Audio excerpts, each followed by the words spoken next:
the reading of the Supreme Court's ruling in a case against 6 former leaders of the Yellow Shirt People's Alliance for Democracy (PAD) over their role in the 2008 street protests has been postponed to February 13 after one of the defendants failed to show up for health reasons.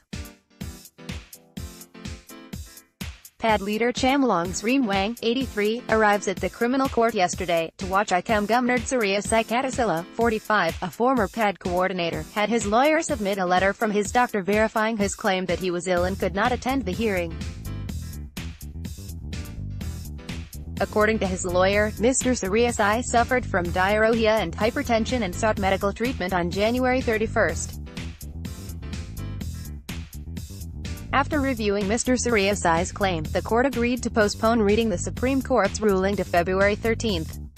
The Supreme Court ruling will bring the case, which was filed with the court in 2012, to a close.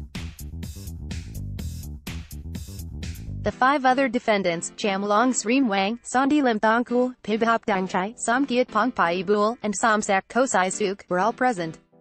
Sondi was escorted from Klong Prem prison where he is serving a 20-year prison term for breaking the Securities and Exchange Act. The others were temporarily released on bail. The criminal court and the appeal court ruled against the 6 former PAD leaders who were indicted in connection with the storming of Government House during an attempt to oust then Prime Minister Samik Sundaravej in 2008. According to the prosecution, the PAD-led demonstrators cut a police chain used to lock the gate in front of Government House to break into the compound, before vandalizing its interior.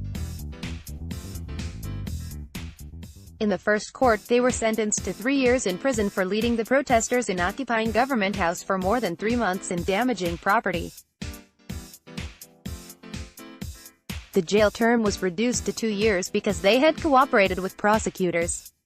The appeal court upheld the guilty ruling but handed each of them a 1-year jail term, reduced to 8 months because their actions were not intended to benefit certain groups or their own interests. Mr. Pibhop said yesterday he is not worried about the upcoming ruling because he believes he fought for what was righteous. Mr. Somkiat also said he is prepared for the ruling whether it is in or against his favor.